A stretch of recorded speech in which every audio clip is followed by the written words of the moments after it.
That's true, Dr. Zayas. Very well. Where would we be without THC?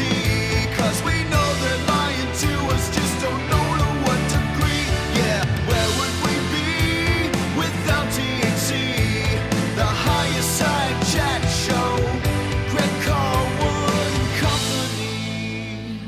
How's it going, Higherside Chatters? Drinking a little drink, smoking a little smoke, and thoroughly altering my consciousness for the journey ahead. Is it necessary today? Not really, but a spoonful of sugar helps the medicine go down. From sunny San Diego, I'm Greg Carlwood, and folks, we all know that many of our politicians are nothing more than psychopathic steeds we find archons riding right into the New World Order, slimy energy suckers, still receiving standing ovations. I don't get it.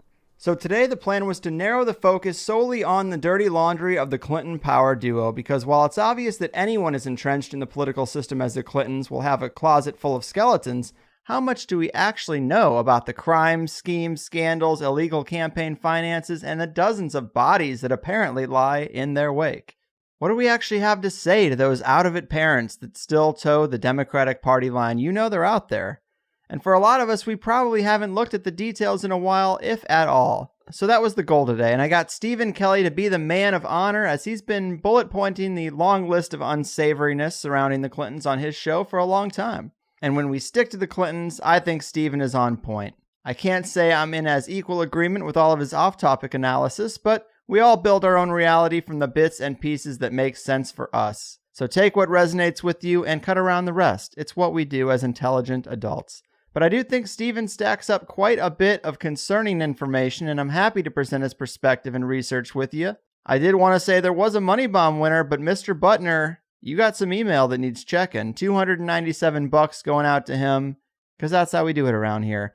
And we have another great new Lauren Silva song at the end of this THC sandwich, but let's get into the meat first. And that is my Clinton-centric conversation with Stephen D. Kelley. And to play us in is some new bumper music sent in by a listener known as Syntholab, and I'll see you on the other side. Enjoy. Evening, you Higherside chatters, give ear unto Carwood over John B. or Nuri, and listen all to THC. Drinking a little drink, smoking a little smoke, knowing all history's a joke. From Titanic and Apollo to Dollard's on Hollows, Saturn's secrets around. From chemistry to policy or quantum biology. Don't forget the moon's render, it's tip of the hat, and Eleanor's fireside chat. All right, guys, in the land of the free, complete with democratic elections and over 300 million people, the idea of political dynasties should just be a relic for the history books. Yet we still see the same names and faces, the same false choices, the same idiotic bumper stickers. Well, today we're going to put the focus solely on one of these families, and that is the Clintons. Sure, the Clinton power couple is only a party of two, but between Bill being governor of Arkansas for over a decade and president for nearly another, and Hillary being an 8-year senator and then Secretary of State, their influence is undeniable, and the fact that, as a country, we're even entertaining the thought of more is pretty ludicrous. Especially when you consider the staggering number of deaths, crimes, and shady dealings that seem to surround the gruesome twosome, and that is what today's guest is here to talk about. His name is Stephen D. Kelley, an ex-CIA contractor, author, and host of The Stephen D. Kelley Show, a powerful platform for alternative media on Revolution Radio, and a hell of a host himself. Stephen, welcome to THC. How you doing? Can't complain, man. I'm happy to be doing this. Thanks for being here. I wanted to do a few shows focusing specifically on some of the reoccurring families, and if Jeb Bush had more of a chance in the election, I might have started with them. But, nobody's surprised by the Bush family crimes, and I still hear people constantly saying how good the Clinton years were, how good the economy was, and I think we should offer some counterpoints for people who are just sick of hearing that. And on your show, you did a great episode going over the Clintons and the long list of deaths that have occurred in their inner circle over the years. I've seen some lists that go up to like 90, but in regards to how they ran Arkansas, you also refer to them as a hillbilly mafia, which I love. But introduce us to the Clintons as you see them. Well, sure, they are certainly rednecks and all that. But you also have to remember that Bill is a Rhodes Scholar, so he was chosen by the internationalists some time ago. Rhodes Scholars, of course, that's the big scholarship that was set up by Cecil Rhodes from South Africa, which of course is a big instigator of the New World Order, and that should tell you quite a bit. But yeah, there really is no demographic as far as different parties are concerned. It's all the same thing. They all work together. Mm-hmm. People, you've seen these pictures of Donald Trump and the Clintons chatting it up like good old buddies, and that really is the way it is. The actual party really does mean nothing, right? But no, these guys. Obviously we've seen some pretty criminal behavior, but these people are some of the most criminals that we've seen in there. Of course, George Bush is certainly responsible for killing millions. George Bush, both of them actually, but these guys, they're just down and dirty and crude, and there's just no limit to how many people have died as a result of their exploits. Just from the witnesses to the goings-ons with Mena, Arkansas, to Waco, to you name it. But I think one of the biggest, most important murders that was attributed to the Clintons, of course, is directly attributed to Hillary Clinton and her desire to become a senator of New York. And that, of course, would be the killing of John F. Kennedy Jr. And, a lot of people would like to suggest that he was just a rotten pilot and whatnot, but no. If you look at the Clinton body count, you'll see there's a long list of people that have died in small planes that have been messed with or modified in such a way to allow this to happen at a time of their choosing. But the big thing about JFK Jr. is that when Bill Clinton was in the White House, the Energy Secretary, of course, was Bill Richardson. And the Department of Energy is responsible for all of the Star Wars facilities, such as on Long Island, they have a huge particle accelerator called the Brookhaven National Laboratory, I believe. And this takes up about a good half of Long Island. It's huge. It's kind of like CERN. But just to the north of that is Camp Hero, where Montauk Base is located. This is a top secret facility, and this is East Coast Star Wars. And they have some very advanced weapon systems over there that they've used, in quite spectacular fashion. They used it to shoot down Flight 800. They shot down Flight 990, and they also used it to take out JFK Jr. So when Hillary Clinton wanted to become senator and Bill was in office, she was able to basically put pressure on Bill Richardson to activate their Star Wars device and take out her adversary. Mm-hmm. So that's pretty incredible that resources like that would be used to further the political career of one criminal like that. Right. There are a lot of bodies on the way to the top of the Clinton empire. But before we go through some more of the death list, let's talk about just a few of the areas of corruption. And maybe you can tell us how bad it's been with the Clinton clan. Like, what can you tell us about the drug running in Arkansas when Bill was governor? Okay, well, first of all, the drug running, drug/gun running, is a major part of the American foreign policy for a long time. It always has been. So this is certainly something that didn't start with him. And Kennedy, I wouldn't really say it started with Kennedy or blame it on any kind of a Kennedy administration. But from a CIA standpoint, we know that this has been going on at least since the Kennedy administration with the Bay of Pigs. So you have to understand is that the CIA, of course, and the black budgets have been funded by drug sales, and of course the policy of trying to weaken minorities and have an effect on certain demographics of the country. That's been their plan, and this is why they've been using these drugs for that purpose for a long time. However, the point is that it's always been going on, and the drugs, of course, are a major part of that. But the guns going in the other direction are a very, very major part of that, because they are what is used to foment revolution and what have you in these various different countries. Right. So the Mena, Arkansas, of course, was very, very big transshipment point for guns going into South America and cocaine coming back into the United States. Like, I talked about that on my show quite a bit, and I had Tosh Plumley on, who was actually a pilot who actually flew back and forth. I don't know if you ever had a chance to talk to Tosh. No. But he actually was the pilot who did a lot of these runs, and he's actually claimed to have personally delivered cocaine to Clinton at Mena, Arkansas. Wow. And he's still alive today. So you can't really dispute that. Mm-hmm. But obviously, a lot of people died as a result of that. People, like, for instance, of course, there's the story about the two young boys that were bodies were found on a train track. And, of course, it's alleged that they somehow became witnesses to all this. And then, of course, those deaths led to a whole string of deaths to cover it up afterwards. Everybody that had information got picked off one after the other.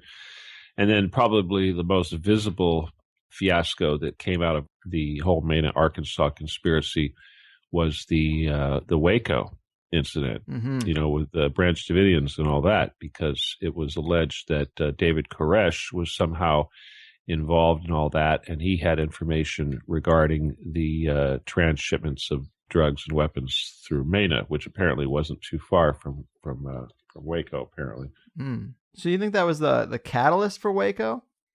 Yeah, that certainly was a big part of it. I don't think it had anything to do with him allegedly molesting children like they tried to suggest, especially when you consider that our whole government and most of the world government is based on pedophilia. I certainly don't think that's what the real issue was. But yeah, I think that was one of the reasons why they had to burn the thing down and destroy all the evidence. It's a scorched earth. And if you look at so many instances, where they've had to take out people for being witnesses, just look at all the naval personnel and the flyers in the Marine Corps and what have you, these military personnel. Whenever he's had an escort almost on any kind of foreign junket, the entire escort ends up dead. Right. This happens over and over again. So you got to wonder what the hell it is that he's doing that causes his entire escort to have to be eliminated like that. Yeah, that was one of the most interesting parts to you reading through the death list, is because there was just so many bodyguards. And, when we're talking about something like the drug running and these two kids who were killed in the train deaths, I mean, Bill Clinton is kind of peripherally involved, but I mean, this is his security detail. And I don't know if you could find a lot of other politicians that have had the numbers go up into more than a dozen, definitely, of people that have died around him that are trained professionals, and they die in strange ways. I guess many of them happened while he was in Italy. Do you know anything more about that? Well, yeah, he was on an aircraft carrier, and they took a detail and they went into town. I guess they went ashore. And of course, the biggest issue, of course, with Bill Clinton is that he can't keep his pants on, and that's really what it's all about. When you look at all of these other leaders and what have you, sure, they've got their indiscretions and they're involved in satanic activities, but this guy was just out of control, and it was always him chasing some woman everywhere he goes. And you would think that, that this would be the sort of thing, yeah, sure, if he's out screwing around and acting like an ogre, is that really a reason for killing everybody? I don't know. But apparently you'd think that, what's the answer? Is the answer that our president should be allowed to act like perverts in public, and then that way we don't have to kill off all the witnesses? But I'm thinking that the only reason why he's had so many of these bodyguard details have to be eliminated is because of his sexual indiscretions. Whereas most of these other people, Obama, he's pretty much sticks to screwing his boyfriend in the White House, or various different young men that he has in the White House. He's not traveling all over the world doing homosexual acts. He does it inside the White House, so there's nobody's having to be killed. Really? Oh yeah. Oh, Hmm. yeah. You didn't know that, huh? No, yeah. I hear some rumors about Michelle, but I haven't gone too much down the sexual deviancy of Obama rabbit hole. Well, there have been some Secret Service agents who have come out and said that when the doors close at night and everybody leaves, the first thing he does is he takes off his suit and puts on some Arabic dress, and he starts entertaining men. That's pretty bad. Apparently, he has, from what I understand, he has sex with men in the White House almost every night. So it's pretty bad. All right. I mean, if you think that sort of thing is bad, I'm not going to suggest that homosexuality is bad. I'm just saying that it's really bad when the president has to sneak around and do these sort of things private like that. Yeah. So when it comes to focus on the dead bodyguards for a minute, there's another one that I thought was kind of interesting. A guy that actually ran a security detail company that he ended up owing quite a bit of money to. That guy went down too, didn't he? Yeah, well, that was in the early days of Arkansas. He was, I don't remember, I don't have his name here in front of me, but he was one of his closest confidants from the earliest days. And certainly this guy was pretty dirty himself. He was, I'm not sure if he was ex-law enforcement or what, but everybody knew him. And obviously, he was certainly somebody who would have been armed and had the ability to defend himself. But they got him too, and I think what it was that they drove him off they made him crash. That's one of their favorite methods, is to make you crash your car and then run you over on the side of the road afterwards, or do a drive-by shooting on you. I'm pretty sure that's what happened to him. He got crashed and then they drove by and shot him, something like that. Yeah, I think this one, I do have a note. His name is Jerry Parks, and I think this one, he was gunned down in his car at an intersection. But you're right, that does happen a whole lot, that people's cars seem to just accelerate into something. Clearly some kind of manipulations. Right. Yeah, just like the small planes. Yeah, exactly. You talked about Paul Walker. We know that he died in a similar fashion with his car. I guess they say he was speeding this sports car down the street and crashed into a pole. But do you think there was foul play in that, given the type of death it was? Well, yeah. Paul Walker, Michael Hastings, there's so many others, but those guys, those two particular ones involving cars, most definitely they were executed. The thing is, though, there's always a little bit of confusion about what the actual method was. Like Paul Walker, there's a possibility that he could have actually been taken out by a drone, by like a Hellfire missile or something fired from a drone. Of course, now these guys are driving newer cars, like for instance, Michael Hastings was driving a Mercedes, and all these cars now have the ability to be taken over and hacked. Right. Hackers have done this. This is something that nobody talks about. But if you have a modern vehicle, especially a GM product with OnStar, something like that, your vehicle could be hacked at any time. So that's a problem. And so, yeah, there's a very strong possibility that the car was driven in high speed into an obstruction, or it could have been hit by a missile or something of this nature. But yeah, those guys were definitely murdered. Oh, yeah, I definitely feel that way, at least about Michael Hastings. I mean, the guy was a journalist who told people close to him that he had something pretty explosive, and then, boom, he dies.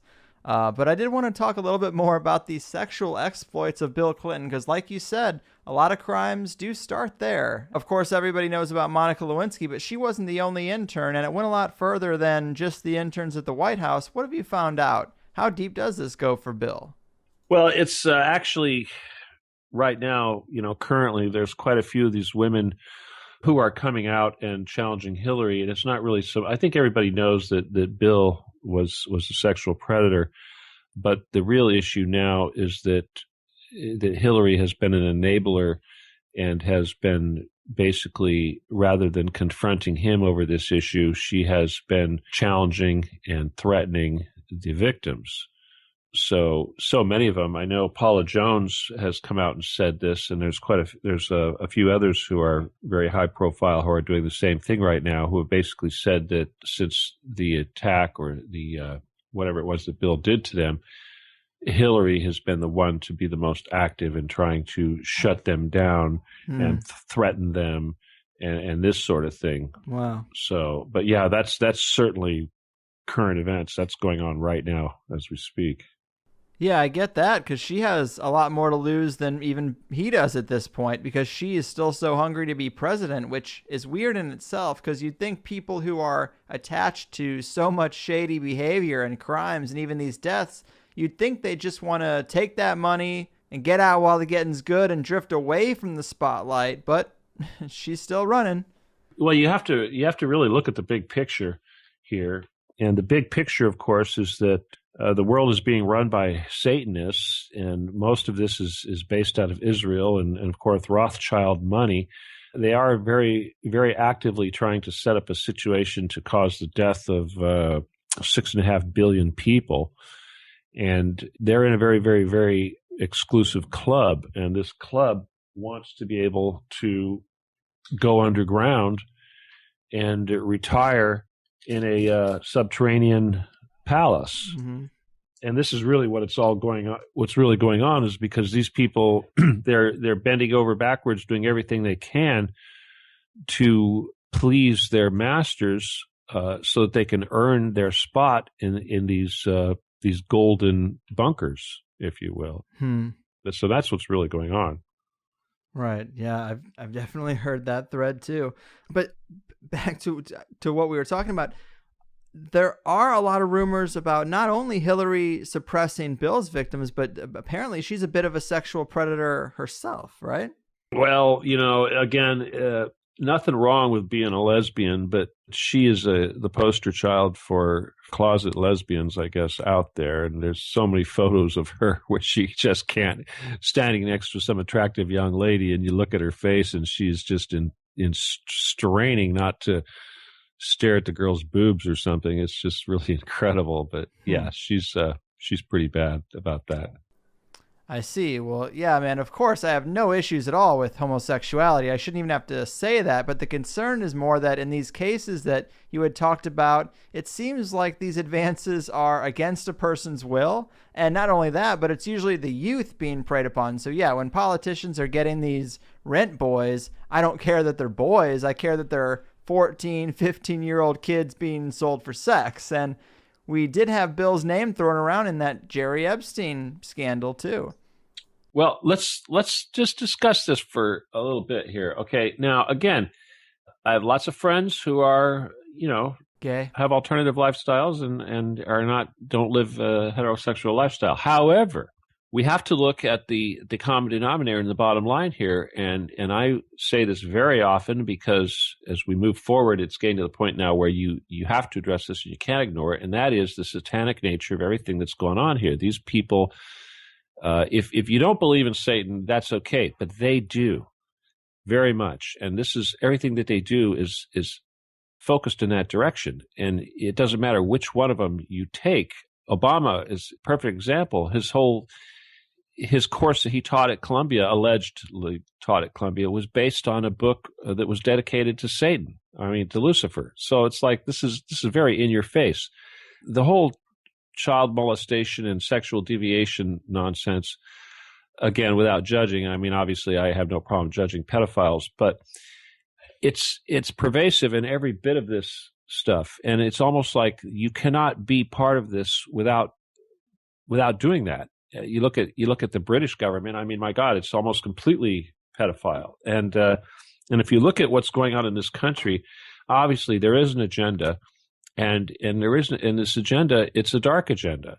And if you want to look at this as gay rights, women's rights, what have you, it's really not what that is. It's corrosive, it's destructive, and it's meant to be corrosive and destructive.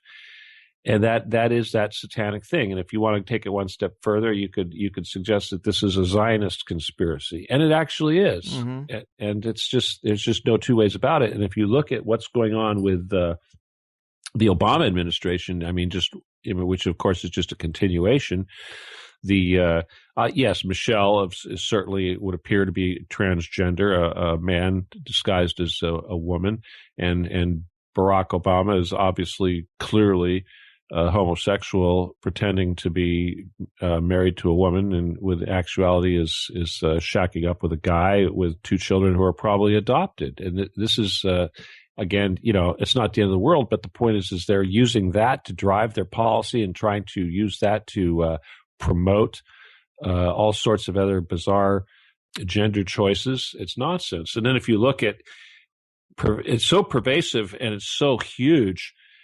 Even the water that we drink in this country, people talk about fluoride, but nobody talks about the chlorine that they use to purify the water. Why did they choose chlorine to purify the water as opposed to peroxide, which is much safer and is cheaper and does a much better job of purifying water? They used chlorine in the water because chlorine turns your cholesterol into plaque. And cholesterol is made from testosterone. Or I should say testosterone is made from cholesterol. Anyway, the point is that they're trying to pussify the United States. They're trying to turn the men into girly boys. And they're trying to, obviously they're doing the same thing to the women. We've got gender bending chemicals in all of our foods. Our foods are being packaged in plastic, which has phenols that are also hormone disruptors. So yeah, there's a major effort going in this country to screw the men, to demasculate the men, and to defeminize the women. And people may say this is a modern human thing. No, it's not. It's not modern. It's genetic and chemical manipulation, and it's being done for destructive purposes. So there's nothing advanced about this at all. This is strictly done to destroy our country from the inside. Yeah. And you mentioned the Obama kids being possibly adopted, and I think that's interesting. Also, there is something to bring it back to the Clintons about Chelsea might not be Bill's daughter either. No, well, Chelsea, I don't think there's any doubt that Hillary was screwing Webster Hubbell when she was working at the Rhodes law firm, and that's what produced Chelsea. So, yeah, and if you look at Chelsea, she certainly looks like Webster Hubbell. She doesn't look like Bill. She looks a lot like Webb Hubbell. And also with Bill on the subject of illegitimate kids, there was one woman, I didn't grab the name, but you listed her off in the death list being suicided with a shotgun to the back of the head, 7 months pregnant, and apparently she had been telling people that it was Bill's kid. Yeah, well, you can betcha Hillary was probably involved in that one too, huh? And with his interns, there was a rumor, apparently the story goes that a rumor had gotten out in the White House that some intern with the initial M was going to be speaking out. And there just so happened to be several women that he had abused sexually in the White House with the initial M. And they started wiping him off, but they didn't get to Monica Lewinsky, unfortunately, in time for them. Yeah, I guess they were looking for they were going with the ones with the M in their last name and not their first name. Right. They took out a Mahoney. They got Mahoney. Yeah, that was a weird one.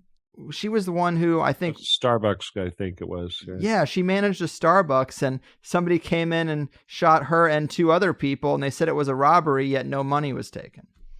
Yeah, not only was no money taken, but they made a point of putting most of the bullets into her head. So, right, yeah. They picked on her. There was another one, Christine Merzan. I guess she was beaten with some blunt object outside of her school, but she was also an intern in the same window of wiping people out with this rumor coming out. Monica must not have used their first name or something. Maybe that's what it was. Yeah, maybe that's why they missed her.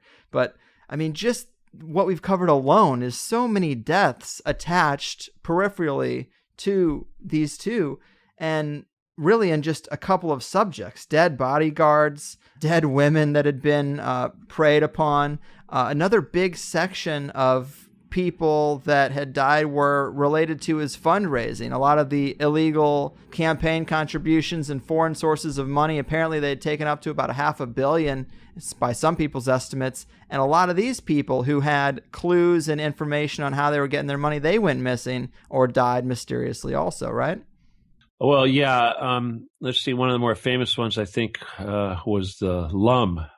He was taking donations from China, and had some dirty sources that were helping to funnel that money in.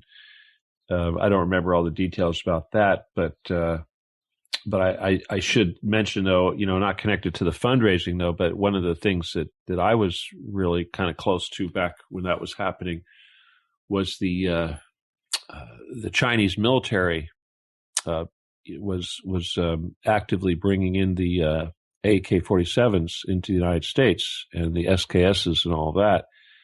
And this was Norinco, of course, which is a branch of the Chinese military. And I had a meeting with, it was with some Chinese diplomats. I actually wrote about it in my book, but they came here ostensibly for some sort of a trade mission involving some Hollywood celebrities. But the reality was that they were here to facilitate this transfer of these weapons for the Clintons. And again, this was back during the same time when Gary Webb was writing about the CIA flooding the gangs, the LA gangs, with AK-47s and cocaine. So lots of fun. Lots of fun.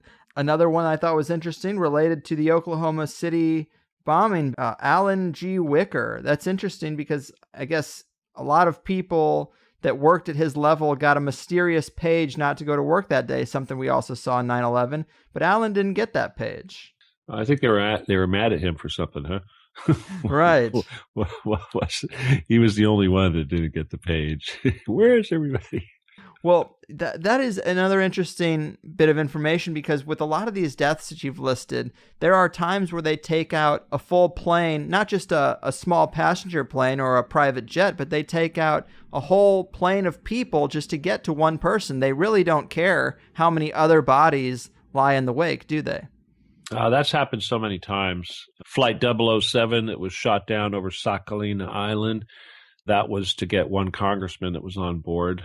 Obviously, that helicopter that Ron Brown was on, I don't know how many people were on that thing, but they took that down just to get to Ron Brown. Of course, he survived the crash, and then they had to come and kill him after he was already on the ground. Gosh. Something else you mentioned in that show, talk to us about the reoccurring plane fuel gauge trick. This seems to happen several times in some of these deaths. Yeah, well, that's one of those funky little tricks that they do on anybody flying a small airplane. Again, whether or not this is something that's been modified or something that is always built into all these planes, I suspect that every vehicle has some sort of a kill switch or some sort of a method to be manipulated built into it. The same way as the GM products can be manipulated via OnStar.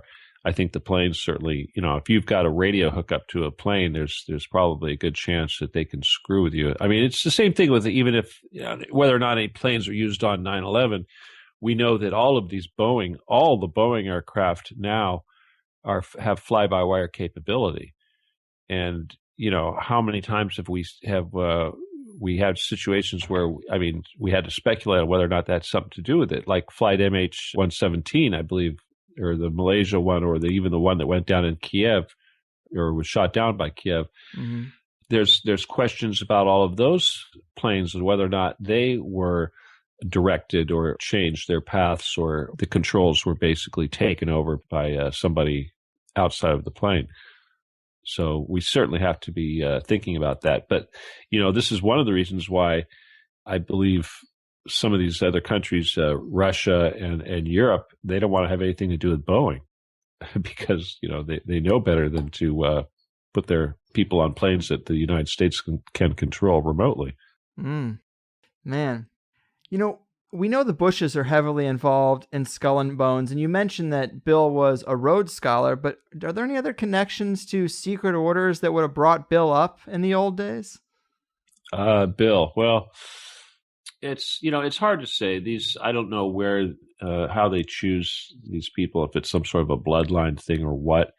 And what to be honest with you, I'm not a historian as far as Bill Clinton is concerned, so I can't really think of anything that he would have done other than have been chosen as a Rhodes Scholar to put him in this position. Right. But there's probably, I'll say this, research has been done to show that all of these people are related in one way or another. We've seen it indirectly. Bill Clinton has a relationship to the Queen. There's blood connections to the royal family. Right.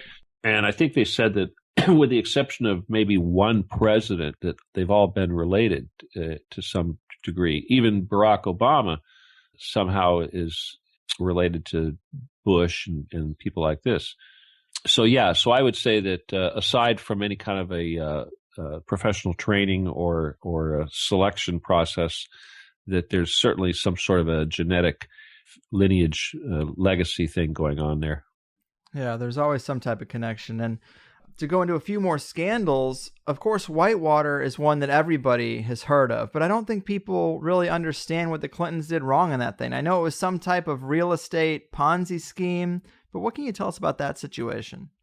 Well, basically, without having done my homework and reviewed, I could just, off the top of my head, tell you that a lot of times with these situations, what they do, remember, they controlled Madison Guarantee. They had a bank that they controlled. They could take worthless property and pump it up and make it look like it was worth something quite a bit more than it was. And basically, the bank would draw up the paperwork to suggest that there's going to be some big development going on. Essentially, it's like selling swampland. Mm-hmm.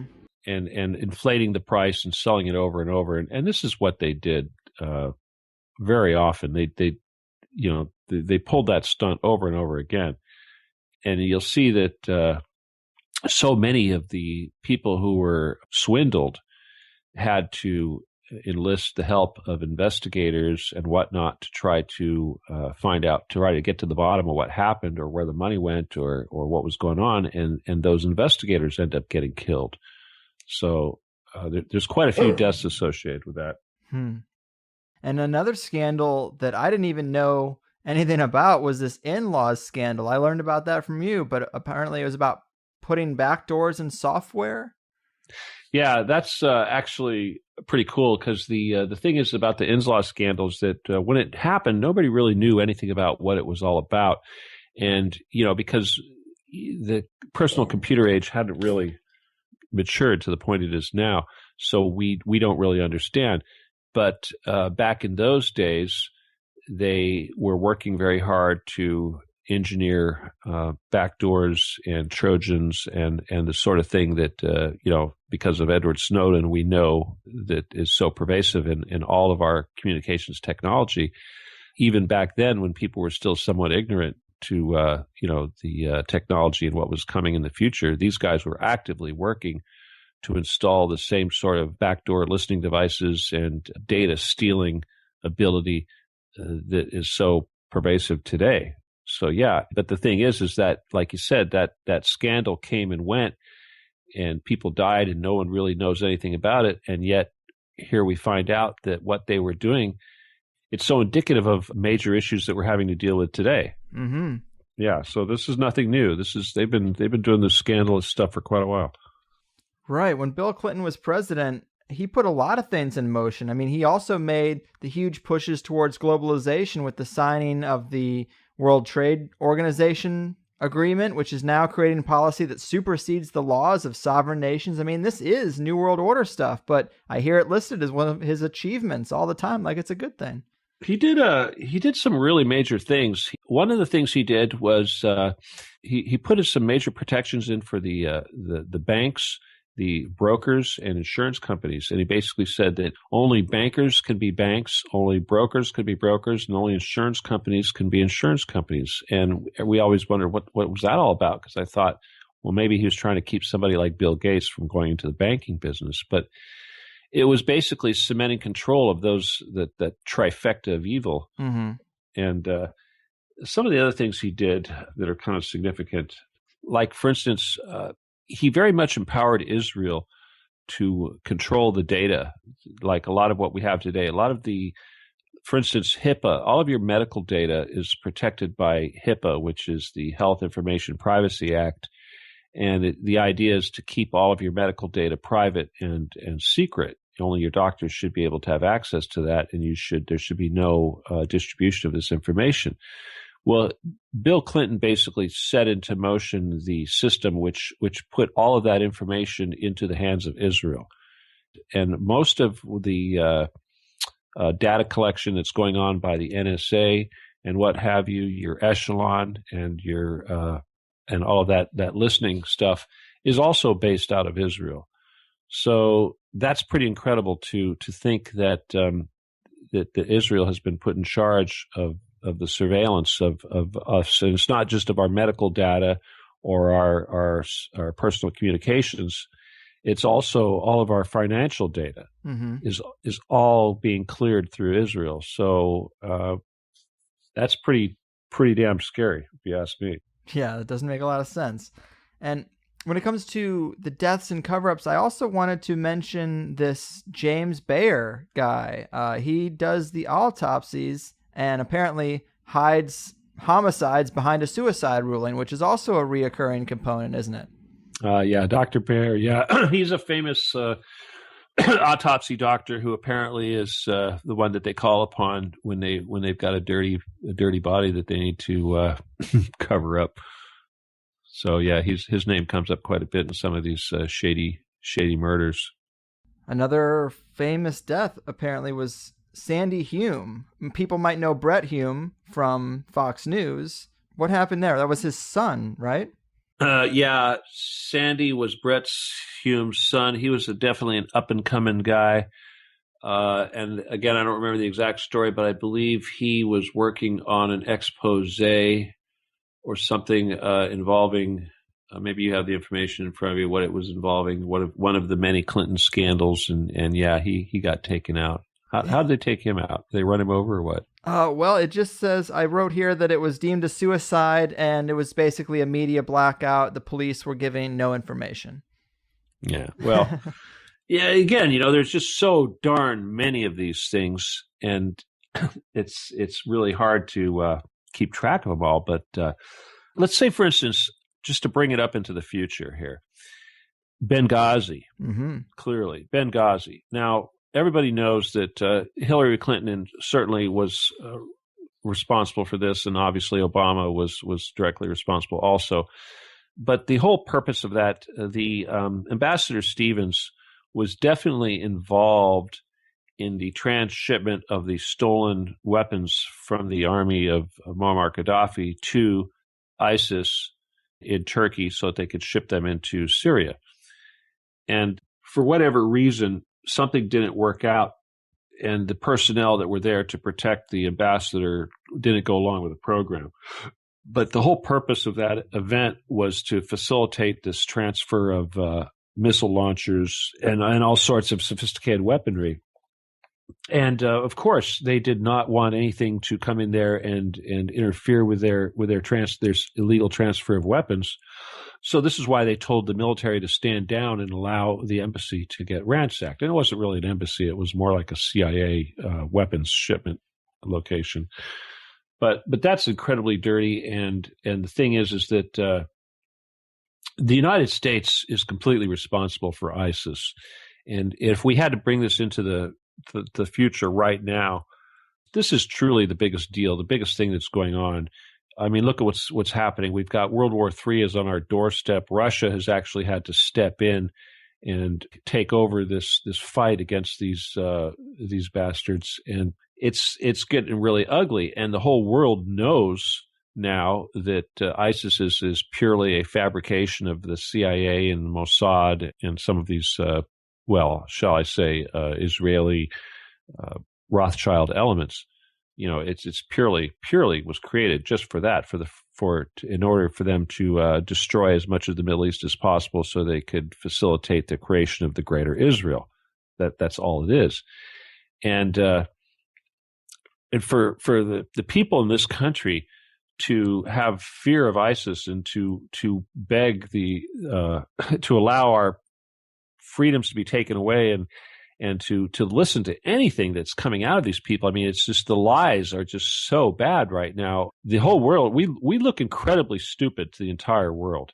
And it's really sad because there's about 200 million Americans out of 350 million Americans or so. There's about 200 million of them that are really, really dumb. And they still watch TV and they believe the crap they see on Fox News and CNN and everything else. And it's absolute lies, everything. So if you're still watching TV, you really have a problem. You've got to turn it off. You got to stop using that thing, because not only is the crap coming out of it just absolute lies and propaganda designed to make you stupid, they're also using special digital programming and sound programming to screw with your brain. I mean, it's like your TV and all TV programming is designed to make you sick and to turn you into a monster. It really is. I mean, seriously, that's exactly what it does. I don't know if you pay attention to it, but there's certain notes, like a musical note, that they can actually remove, and they remove D, the note D, from all of your TV broadcasts. And what it does is it causes you to lose empathy. It turns you into a monster, essentially. Really? So that's exactly what they do. So in other words, you stare at the stupid TV, they program you to become this person that doesn't care about anything, certainly doesn't care about other humans, and then they pump you full of all this crap and they make you want to kill. It's the same thing with video games. People think video games, it's like, oh yeah, it's just a game and all that. But no, it's not. They actually are using these things to program people to become monsters. Yeah, I've heard about the TV being broadcast at a certain frequency that facilitates certain wavelengths in the brain that induce a hypnotic state. That's been around for a while. Well, they can modulate the light coming out. So the actual image that you're watching can be modulated in such a way to program you. So yeah, they can blink the image at you at a specific frequency or wave pattern to actually program your brain, and then they can manipulate the sound coming out of the TV to do the same thing. So it's crazy.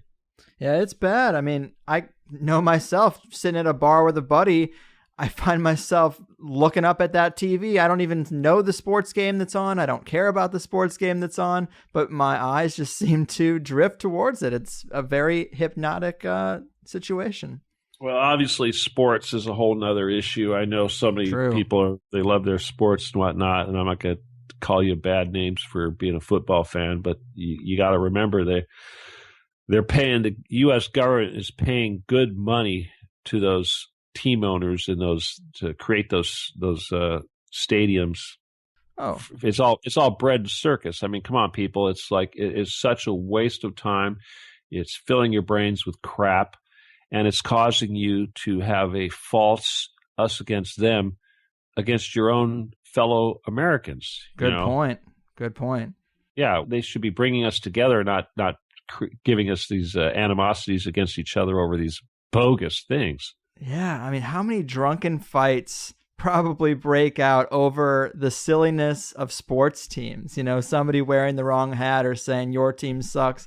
And, it's ridiculous. Wear a Yankees hat in Boston and see what happens. Right. It's pretty sad to see adults acting like that. And so much energy is lost. And the huge stadiums, they use taxpayer money to build these things, yet the taxpayers still have to pay to go to the show, pay outrageous prices for alcohol and merchandise, and it all just goes to private profits. I mean, it is a complete racket, the sports industry. I can't believe people respect it the way they do.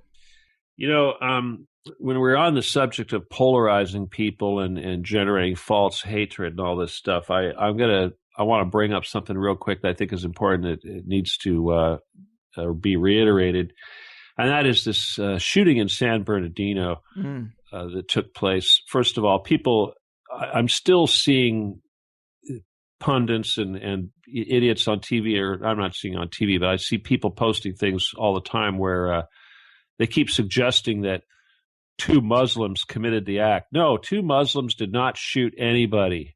Okay, that incident, that false flag attack, was done by 3 white men who probably worked for Kraft International, who were probably professional mercenaries who went in there and shot that place up and drove off. And these 2 Muslims who may have had all sorts of weird intent and evil plans, but the bottom line is they were patsies and they were used. They were just the same thing as Lee Harvey Oswald. And when these guys were in that Suburban or whatever it was that got shot up, that Escalade or whatever it was, they were in the back seat with handcuffs on. They were not driving that vehicle. Those cops shot up that vehicle, pulled them out of the car, threw them on the ground, and executed them on the ground. Mm-hmm. They were cuffed already before they ever pulled them out of that car. Innocent until proven guilty, right? They were kept them in that car, and I'll tell you, the FBI now says that after the shooting took place, like 15 minutes passed before the alleged shooters were executed on the freeway. Well, where were they during this time? They were handcuffed in the back of the car, waiting for the signal to go ahead and send them into the final shootout. Mm-hmm. So stop blaming it on these Muslims. Muslims did not do it. That was a totally bogus false flag perpetrated on American soil by Americans. Right. Just a couple of the latest in a long line of them. Just like Sandy Hook, just like Boston, you take your pick. They're all phony. Mm-hmm. And, police brutality was a huge issue in 2015, the last year. I mean, it's been an issue for a long time, but we definitely saw some spikes in it. What are your thoughts on what's going on there? Well, obviously, there is no war on police. There's a war on civilians. Police deaths at the hands of civilians is an all-time record low, while civilian deaths at the hands of police is an all-time record high, and yet we have all-time record high gun ownership.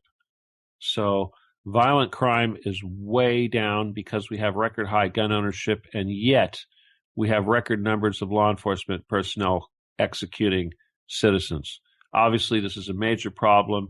I think that the police are completely out of control. I think that this is being done and perpetrated for specific reasons because we have become a fascist police state, and I think that this is the natural progression of a capitalist society. It has to become a fascist police state in order to maintain the inequality that we're seeing so much of. Yeah, I totally agree with you there that what we have now is just a natural progression of capitalism. A lot of people try to give it a different name like crony capitalism so they can separate the two in their mind, but I do think those people are just lying to themselves. And all the problems with the false flags and the militarized police, it's just exacerbated by these slogans like Boston Strong and Black Lives Matter and Hands Up, Don't Shoot.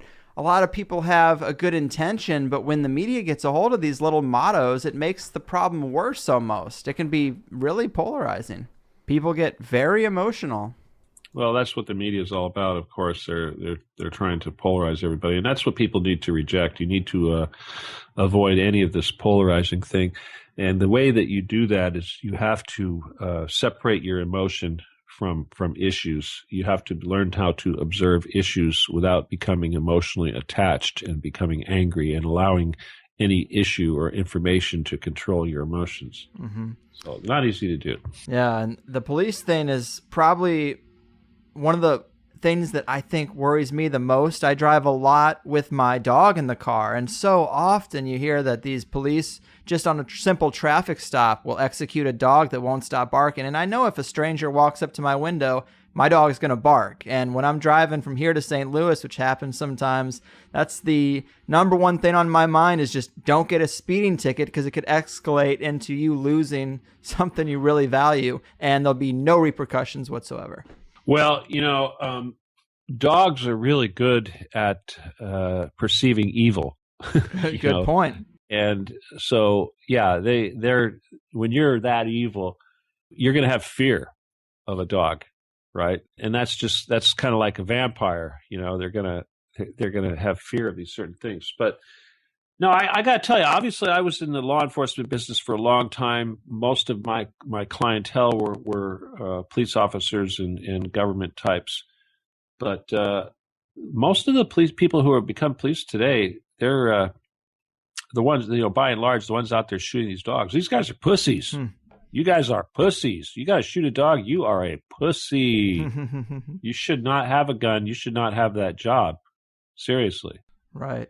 And I got to tell you, a lot of these cops, they are bullies. I mean, I've dealt with a lot of cops, and I've noticed a few things I've noticed. One, very often, a lot of times, guys with these funny names, they were picked on as children, they become cops. I remember one, there's guy's name was Harry Hamburger. I'm like, okay, I can see why you became a cop. Right. It's like, and they do really get off on putting people into poverty, and it's really a problem. But for instance, they'll have rules and laws. Of course, obviously, you've got to have a registration license, all this sort of thing, and insurance. And if police officers out here, and I don't know, I'm sure it happens the same way everywhere, but if they see you driving a car, it's got, Bondo, whatever, primer on it, it's not a very nice car, it's a late model car, they're going to look at that thing and go, that car's worth less than $1,000. I'll bet you anything he's got no insurance because he obviously can't afford it. Right. So they'll pull the guy over. Invariably, there'll be no insurance, no whatever, no registration. They will impound the car. The car will get sold off and junked because they obviously can't afford to pay the thousands of dollars to get the car back. They're on their way to work. They're trying to survive. They're trying to feed their family. They're barely making it. Suddenly now they have no car. They can't get to work. And on top of that, they've got thousands of dollars in bills. They have put an entire family into utter poverty, and they're happy about it. Yeah. People are struggling to get by and struggling to survive and transport themselves back and forth to their career or their job, their meager job to make their meager earnings. And these guys go out of their way, these parasitical road pirate bastards go out of their ways to decimate families, and they get off on it. So yeah, there's a major problem in this country with law enforcement, and it is going to be a big part of what it brings about the end.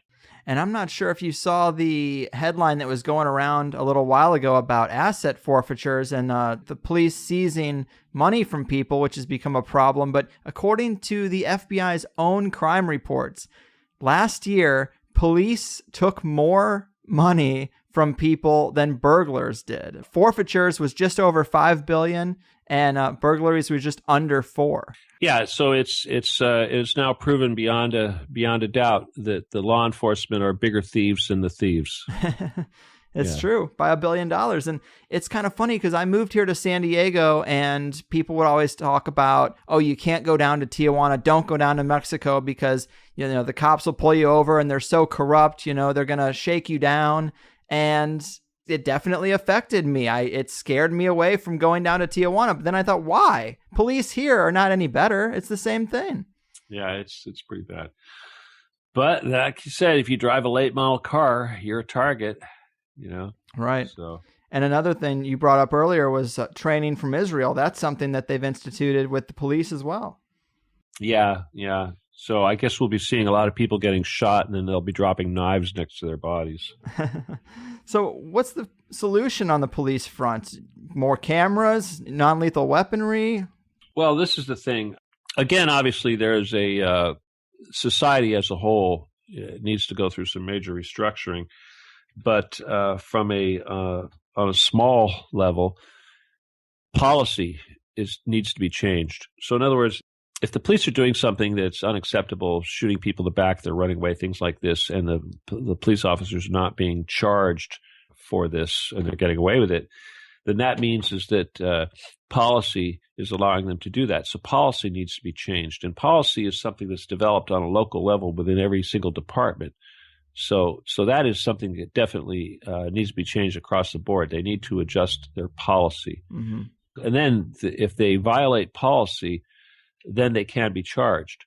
And of course, I'm running for president, and I wrote this in my platform.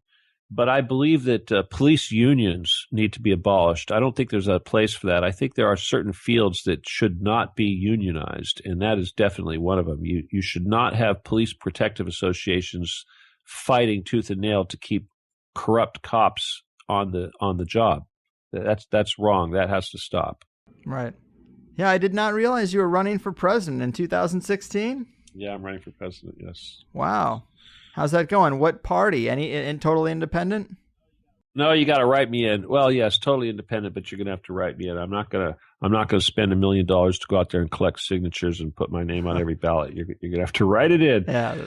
But just, if I was to say what am I going to do? One thing I'll say real quick, I'm going to increase personal wealth, everybody across the board, by 9,000%. I'm going to fix Fukushima. I'm going to make free energy and free communication. And let's see what else. End world hunger.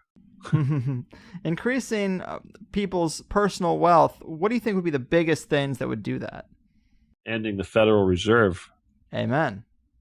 That's the first step. Ending the Federal Reserve, end it, occupy it, repatriate the gold. And I firmly believe that the United States, that we don't have any gold. I think it's all gone. I think Fort Knox has been cleaned out. All the gold under the trade towers has been stolen. Whatever gold is supposed to be in the Federal Reserve is not there. It's all in some vault underground, probably in London, wherever the Rothschilds are keeping it. So I would withdraw all our military from the Middle East and all over these places and go to town on the Rothschilds and bring our gold home. Sounds good to me, man. And we spent the first half of the show talking so much about the Clintons and how they clean up all their messes and anyone who's looking into their dirty deeds. Do you worry at all about that? No, they can't kill me. That's the thing. I've been actually told that they're not allowed to kill me. Oh, really? Yeah, I belong to the Can't Be Killed Club. That's why I do what I do, because I'm trying to force them to do something. Protected by that hidden hand, huh? I don't know. I think there's some sort of bloodline thing going on. I only know this because from what they say, but maybe I got some sort of Bilderberg bloodline. I don't know what the hell, but no, they're not allowed to kill me. Huh. And that's why I go out of my way to say crap, because they can't do anything about it. Fair. And who is they in this context? Some agencies who've contacted you? The Bilderbergers.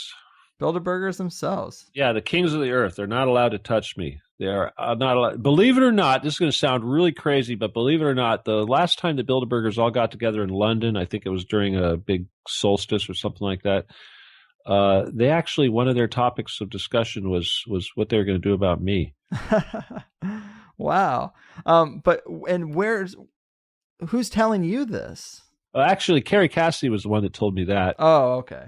Yeah, because she was actually there, and it was actually backed up by another individual who works for the NSA, who's actually based in Alice Springs, which is their big NSA listening post over there in Australia.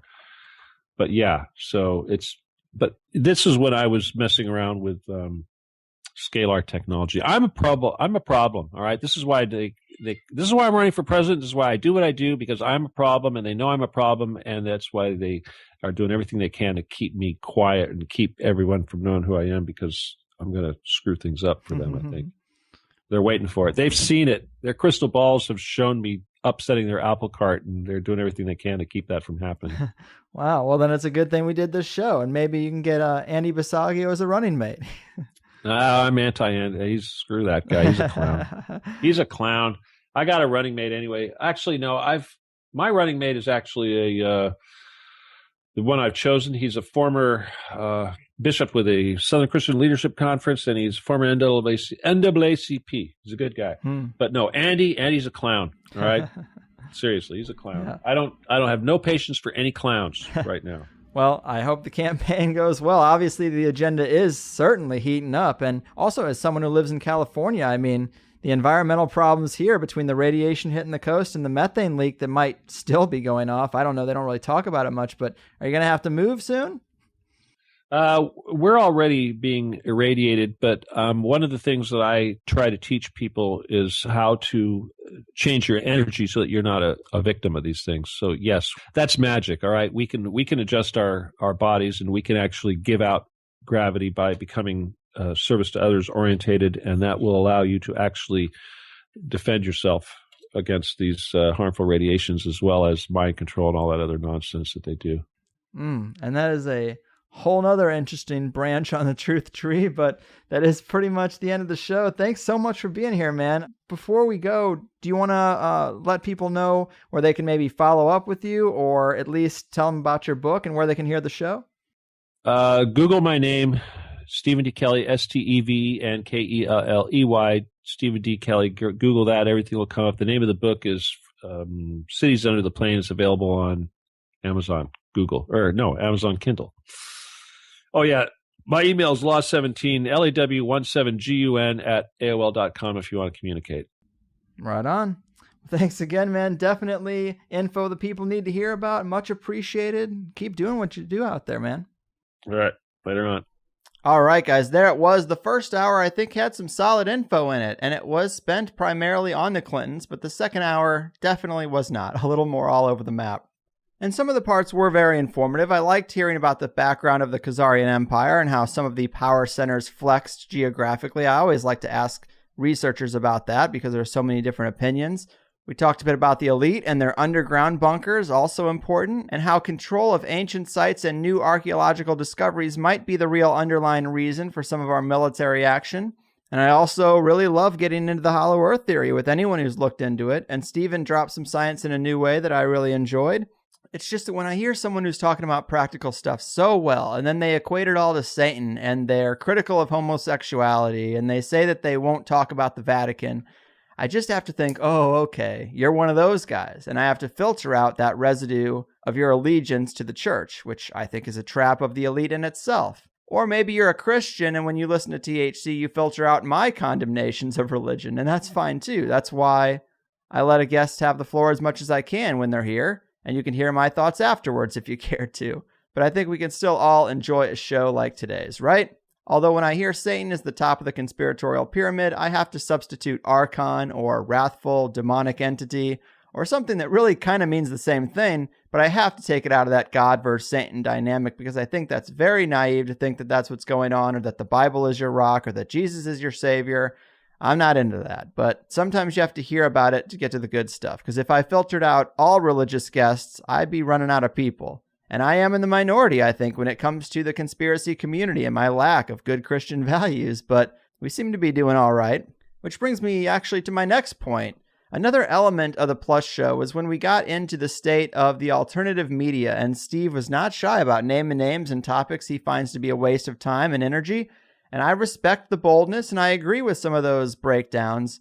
But one thing I noticed, and I've been dealing with more and more from listeners, is this assumption that a show automatically becomes disinformation or co-opted because it's reached a certain level of popularity. And people are saying these kind of things about me and the Higherside chats more and more. I'm sure those of you who are friends of mine on Facebook or Twitter have seen this, but they're forgetting a few crucial things. We've never had an era where a show of this nature could get 100,000 listeners without the approval of the gatekeepers, because they control the radio airwaves and the TV, and any form of media you could consume had to be paid for by sponsors who all affect the information that gets to you as well. We've never had direct-to-consumer podcasts like this, so the rules are different. And it's a bit of a catch-22 to support a show, watch it grow, share it on social media, give it a good review, and then say, whoa, I wanted you to do good, but not this good. I mean, what am I doing this for? I want it to be successful. I want it to be so well known that when B.O.B. or Tila Tequila want to speak out about conspiratorial ideas they've come to believe, but their publicists and handlers are trying to put it all back in the box, I want them to know to get in touch with the Higherside chats. I want to build a stage and framework so large that when I stumble upon someone like Sylvia Ivanoa or John Hamer or Gordon White or so many other people that I think have done great work but haven't gotten the credit or attention I think they should, I want to know that when they're on my show, I've done the work to build something that's worth their time. Something I can be proud of and feel good about, and something that helps them as much or more than it helps me. And maybe people forget sometimes what THC is about. Is it 100% truth all the time? No. How can it be? But do we get closer to truth by incorporating the disenfranchised voices that aren't heard in consensus reality? Fuck yeah, we do. Sometimes it's corruption, sometimes it's creatures from the inner earth, but I think this show can be entertaining, extreme, and come from a place of honest curiosity, and be professional sounding all at the same time. I'm giving you 2 unfiltered hours where I try to present the best case we can for a topic, or sometimes it's just interesting to get into the mind of some of these researchers for 120 minutes without commercial breaks. Sometimes it brings you to entertain ideas that you had previously dismissed, and sometimes you get to understand a position you didn't before, even if you don't agree. That's okay. Can we entertain a concept like Hattie Bob's Ebrov Spider being invaders and file it under the maybe category and have a good time along the way? I don't see why not. I guess this is a conspiratainment show, but even that sounds a bit dismissive of the good information we can get into. I think it sort of defies genres. And you have to be an adult about crafting your framework of the world. I like to think I help people with that, but THC is a resource, not the answer in itself. But this idea of turning on something because it's risen past some arbitrary level of success that only exists in your mind, well, that's not any kind of way to be. Or for a host to say, well, my show isn't successful because it's the truth, and the truth doesn't sell. That's bullshit. I would never try to intentionally deceive, but I do try to entertain. I try to take books and information that can sometimes be as dull as C-SPAN and package it up in the best way I can. A spoonful of sugar, right, people? And the overwhelming narrative in the messages I get from listeners is, thanks, this is exactly what I want in a show. Great job, very professional, always sounds good, and fucking A. That's a beautiful thing. Thanks for listening, people. But I think this problem of making excuses is a lot bigger in our conspiratorial underworld than we want to admit sometimes. And yes, we can look at a broken fiat currency-driven economy, and we can look at the tax dollars that go to fund the deaths of who the elite determine to be second-class citizens around the world, and we can say, I'm not going to participate. I'm not going to work hard because the system is broken and I can't win. And we can lie to ourselves that successful people can't be good people, that voting doesn't do any good, and so we're going to have a stance of non-participation across the board. I think that's the archon of laziness, making excuses for you. You can't get ahead because Rockefellers. Look, I get it. I don't have to list the problems of the world. We know them. The show is about a lot of them, and it's an uphill battle. But don't be defeated. I try to give people alternative information to give them a fair assessment of the chessboard so you can better navigate it successfully, not roll over and die. I get frustrated almost every day at some aspect of the machine, but I don't give up. How is that any better? I mean, I just found out what I owe in taxes in my first year as a semi-successful independent person, and Jesus, is it a lot. What I thought I was saving for my first house to maybe get started with a family is now in the negative because you gotta pay to play. And of course I think there's a better system than capitalism, but what? Should I just quit and live in a tent until everyone else gets on board with me? Or am I able to participate in a way that gives listeners a resource they didn't have before, gives out hundreds a month in the money bomb, helps researchers and authors who are struggling to get their ideas out in front of a large amount of people, provides a decent living for myself outside of the soulless 9-to-5 I was set up for, allows me to hire artists to make songs and t-shirt designers who are desperate to find some work, and 1,000 other things because I worked hard. And when someone says, oh, add the Higherside chats to the list of sellouts, sellouts to who? What are you even talking about? Stop hating and start participating. Nobody's going to make your dreams come true but you.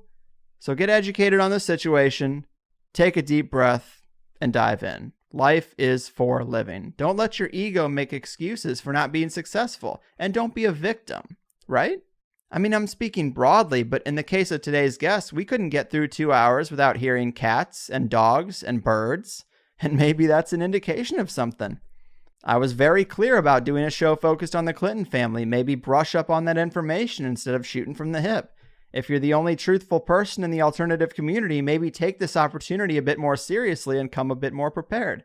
Again, I don't want to bash someone who was kind enough to be on my show. I want to put them in a positive light and not slam them when they aren't here to defend themselves. But this isn't just today's guest. And to be fair, it's not like he wrote 3 books on the Clintons and he's supposed to be some Clinton expert. But this does happen with a lot of guests. Sometimes I'm more familiar with their work than they are. Are they unsuccessful because the truth in their book is just too raw, or do they need to take some writing classes and learn how to promote? I have people try to get on my show and say, well, now I know you're a shill because you won't touch my info. Or Or perhaps maybe your info isn't that good. Maybe you need to look around at what other people in your wheelhouse are doing and assess if your quality is truly up to standard. Of course there are conspiracies out there, but don't let them keep you from taking an honest look at yourself. It's something worth thinking about.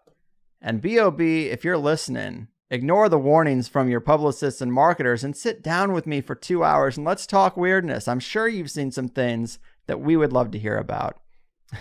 But okay, well, that's probably it for me. Please sign up for Plus if you enjoy this resource and want to get the most out of it. I do appreciate all the listeners, and I want the best for you guys. Get out of the rat race and be your own person. Congrats to the dude who quit his job who left me the message. You can leave messages on the voicemail